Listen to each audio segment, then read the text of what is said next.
자, 포항 중성리비라는 비석입니다. 이게 이제 신라에서 가장 오래된 비석이에요. 신라에서 뭐? 가장 오래된 비석. 지증왕 때 쓰여진 겁니다. 이 포항 중성리비 안에 들어있는 내용이 뭐냐? 잘 들으셔야 돼요. 왕과 귀족 사이에 재산 분쟁 소송이 걸렸는데 이 소송을 판결한 내용이 들어있어요. 왕과 귀족 사이에 재산 분쟁이 일어났는데 이거를 판결한 내용이 들어있다.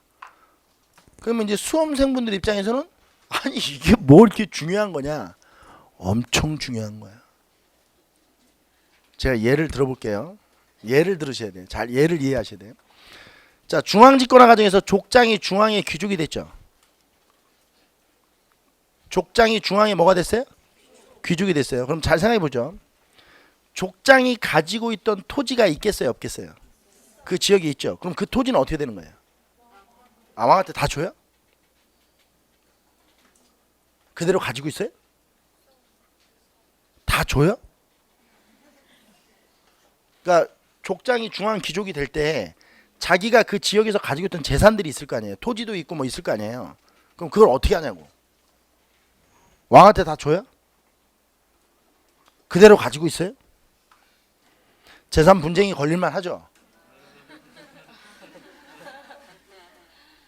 이걸 어떻게 나눠야 되느냐. 그럼 결국 이 재산 분쟁이 걸렸다는 얘기는 중앙집권화되고 있는 거야. 이게 왜 중요한지 알겠어요?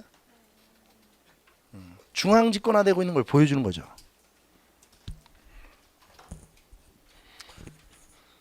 그 다음에 이것도 이제 포항인데 우리가 이제 보통 여기는 포항이라고 안 하고 영일이라고 하죠. 영일 냉수리비. 이것도 이제 지증왕 때. 지증왕 때 이게 또 이것도 왕과 귀족 사이에 이걸 보여줘요. 재산 분쟁이 있었다는 걸 보여주고.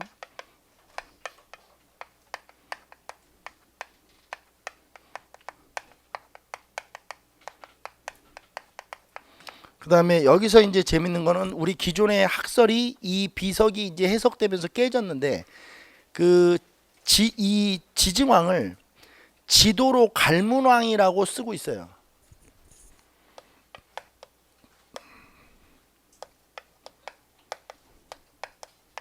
이 지도로는 지증왕의 이름이에요.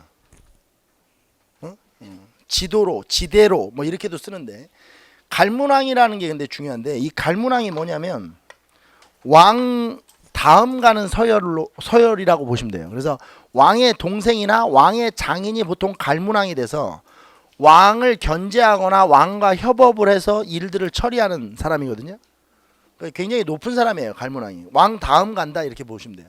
근데 이게 발견되기 전까지는 보통 이제 신라사를 연구하는 그 학자들이 어떻게 생각했냐면 갈문왕은 왕이 될 수 없다고 했어요.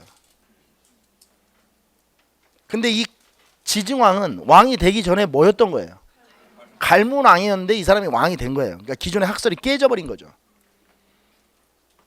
기존에 그러니까 이 영일 냉수리비가 발견되기 전까지는 갈문왕은 왕이 될 수 없다 이렇게 생각했었어요. 근데 이 용어 자체가 지도로 갈문왕이라는 걸 나온 거가 너무 웃긴 거죠.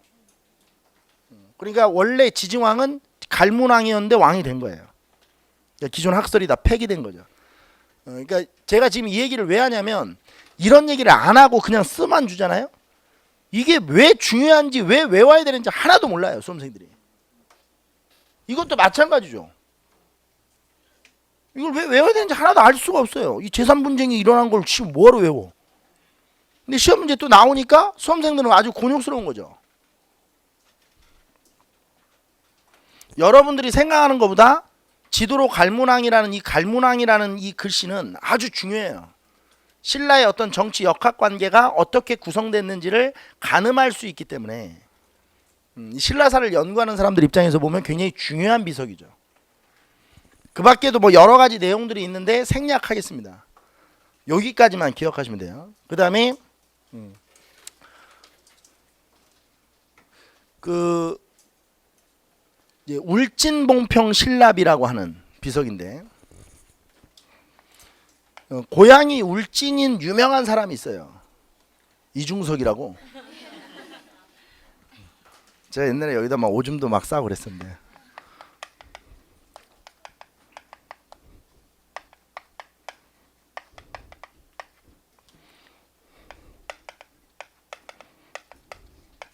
울진이 어디 있는 지역인지 아십니까? 울진이 여기에 있어요. 이쪽에. 근데 제가 태어날 때 있죠. 제가 울진에서 태어날 때는 이 울진이 행정구역이 뭐였냐면 강원 남도였어요. 경북이 아니었고.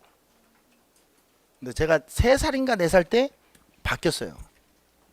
경북으로. 이쪽이에요. 이쪽 울진이. 여기에 있는 비석인데 이게 왜 중요한지 한번 볼게요. 동해안 방면으로 신라가 영토를 확장하고 있었다는 걸 보여주는 비석이에요. 동해안 방면으로 신라가 뭐를 확장하고 있다? 그러니까 진흥왕 때만 영토를 확장한 게 아니라는 거예요. 법흥왕 때도 계속 영토를 확장하고 있었다는 거죠. 동해안 방면으로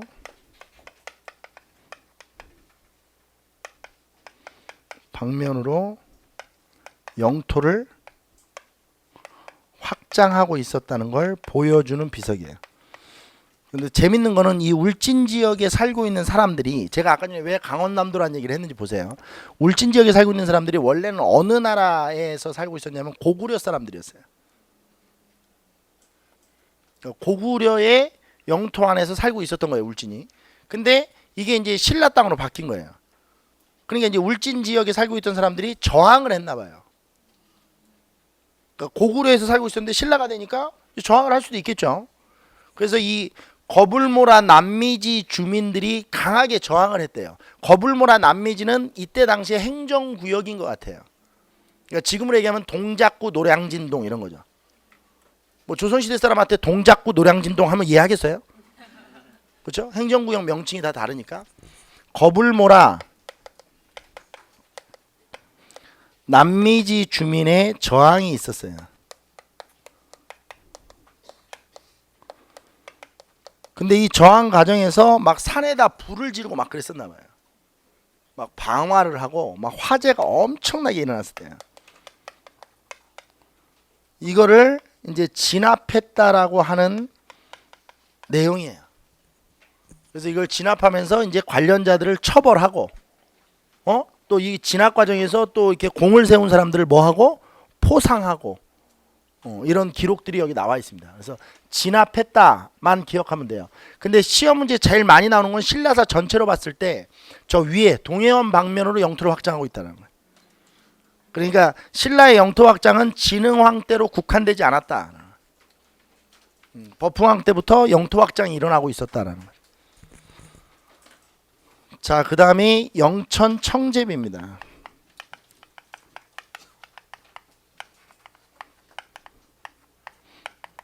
이것도 이제 법흥왕 때 비석인데요. 이건 이제 영천 지역의 청못 저수지라는 걸 축조했는데, 이 청못 저수지 축조 과정에서 7천여 명의 사람들의 부역을 징발해요. 청못 저수지 축조를 기념하는 비석이에요. 근데 이 축조 과정에서 7천여 명의 인력을 동원한다고 돼 있어요. 그럼 이것도 역시 아까 전에 광개토대왕릉 비 같은 게 하나가 나온 거예요. 뭐죠? 그렇죠. 부역, 요역 징발 실태. 이게 역징발 실태를 보여주기 때문에 아주 귀중한 자료예요. 그러니까 청못 저수지를 쌓았다는 건 중요하지 않아요. 근데 이 연못을 쌓는 과정에서 7천여 명을 동원했는데 그 이 동원하는 이 내용들이 들어있는 거예요. 착출 내용들이. 그러면 어떻게 노동력을 징발해서 국가가 요역을 징발했는지, 그러니까 어떻게 국가가 요역을 징발했는지를 알 수 있게 해주는 거죠. 7천여 명의 요역 징발 실태 이런 것들을 파악할 수 있도록 해주기 때문에 영천 청제비도 가끔씩 시험 문제 나옵니다. 가끔씩. 뭐 이것처럼 잘 나오진 않아요. 근데 가끔씩 나오죠. 자, 그다음에 이제 진흥왕으로 넘어갑니다. 너무 많죠.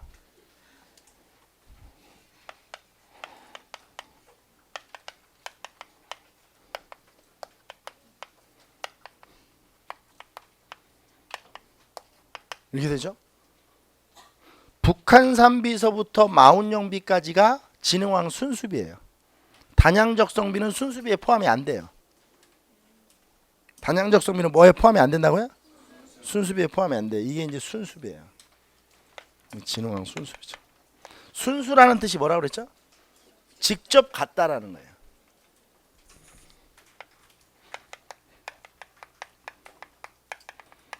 자, 단양적성비부터 좀 한번 볼게요. 단양적성비는 내용이 어떤 거냐면 이 단양적성 지역을 고구려로부터 다시 빼앗은 거죠. 그럼 이때 이제 빼앗았던 장수들이 있겠죠. 그렇죠? 이사부, 김무력, 거칠부 등의 활약이 쓰여 있어요. 그리고 이들에게 이제 포상을 줬다라는 기록이 써 있습니다. 이사부, 김무력, 거칠부 등이 활약했던 것 같아요. 뭘 뺏는 과정에서? 단양 지역을 회복하는 과정에서. 그리고 되게 재밌는 거는 이들이 이제 단양 지역을 회복하려고 딱 군대를 출병시켰는데 이 지역에 살고 있었던 토착 세력 중에 몇몇이 이 고구려를 몰아내고 신라를 맞이할 준비를 하고 있었나 봐요. 그러니까 신라 입장에서는 굉장히 고마운 친구들이죠. 그 친구 대표적인 친구가 야이차라는 인물이에요. 그래서 이 야이차, 토착 세력 야이차에게 엄청난 포상을 해주고 있다는 기록이 나와요. 토착민 야이차의 활약.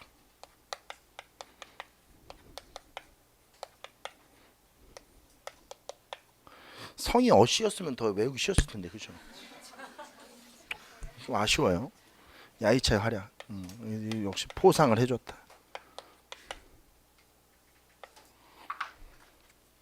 단양 적성비입니다. 그리고 이제 북한산비는 하나만 하시면 돼요. 이건 다 알 필요 없고, 북한산비는 그 원래 이게 1861년에 김정희라는, 그러니까 조선 후기의 김정희가 금석과안록이라는 책을 쓰면서 이게 이제 금석학이 뭐냐면 비석이나 이런 금속 기구에 명문 같은 게 써 있으면 그거를 분석하는 거예요. 탁본 같은 거 떠서. 이걸 이제 금석학이라고 하거든요. 이 김정희 추사 김정희가 이 금석학의 대가예요. 근데 이제 김정희 선생이 1861년에 이 북한산비를 탁본을 떠서 이걸 파악하다가 이게 진흥왕 순수비의 첫 번째라는 걸 밝혀낸 거예요. 그럼 그 전에는 김정희 전에는 이걸 뭐로 알고 있었냐? 무학대사비로 알고 있었어요. 사람들이. 그러니까 이 무학대사는 이성계가 조선을 건국할 때 도움을 줬던 승려예요. 그러니까 원래 이 김정희가 조선 후기 때 금석학을 연구하기 전에는 이 비석이 뭐로 알려져 있었는데 무학대사비라고 알려져 있었는데 추사 김정희 선생에 의해서 이 비석이 북한산비이고 진흥왕 첫 번째 순수비라는 걸 밝혀낸 거예요.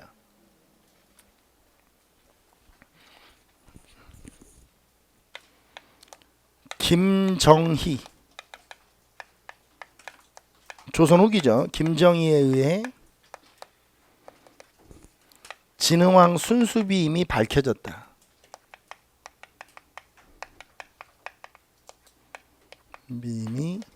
순수비임이 밝혀졌다. 이렇게만 써놓으면 됩니다. 김정희에 의해 진흥왕 순수비임이 밝혀짐. 이렇게만 써놓으시면 돼요. 자, 그 다음에 남산 신성비가 있어요.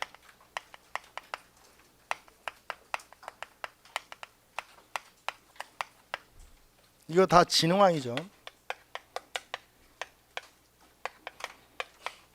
남산 신성비, 이건 진평왕입니다.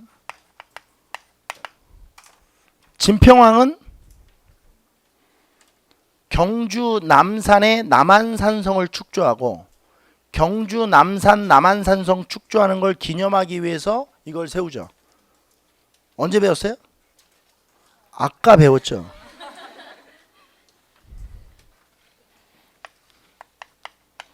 경주 남산의 남한산성을 축조하고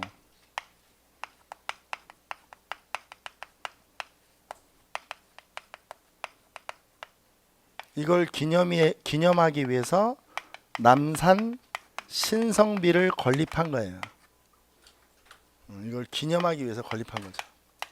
그래서 남산 신성비의 내용에 보면 뭐 3년 안에 이 성이 허물어지면, 그러니까 이게 성을 지키지 못하면 지키지 못한 뭐 순나병들을 다 죽여버리겠다. 그러니까 성을 단단히 지켜라, 단디해라, 이렇게 써 있는 거죠. 성을 잘 지켜라, 이렇게 써 있는 겁니다.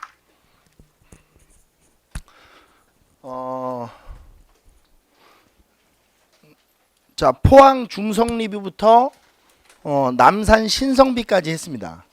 이게 이제 신라의 비석들이에요. 자, 문제 유형 좀 보시죠. 문제 유형은 그냥 비석들 딱 주고 건립 순서 맞추는 문제가 제일 많이 나옵니다. 자, 이해되셨어요? 그냥 비석들 쭉 나열하고 건립 순서대로 나열하시오. 이게 건립 순서예요. 그 문제가 제일 많이 출제되고, 두 번째는 만점 방지용 문제로 출제되는 것이 바로 이 비석의 내용을 묻는 거예요. 그러니까 이런 이제 비석의 내용을 묻는 문제를 만약에 본인이 맞춘다 그러면 정말로 변별력을 확보하는 문제를 맞춘 거예요. 제가 매번 강조하는 거는, 여러분들이 학원에 다니는 이유는 많은 사람들이 맞추는 문제를 같이 맞추려고 하는 게 아니고, 많은 분들이 틀리는 문제를 본인이 맞추려고 학원을 다니는 거예요. 그렇죠? 그럼 우리는 이 비문의 내용까지도 잘 정리를 좀 해놓으면 되겠죠.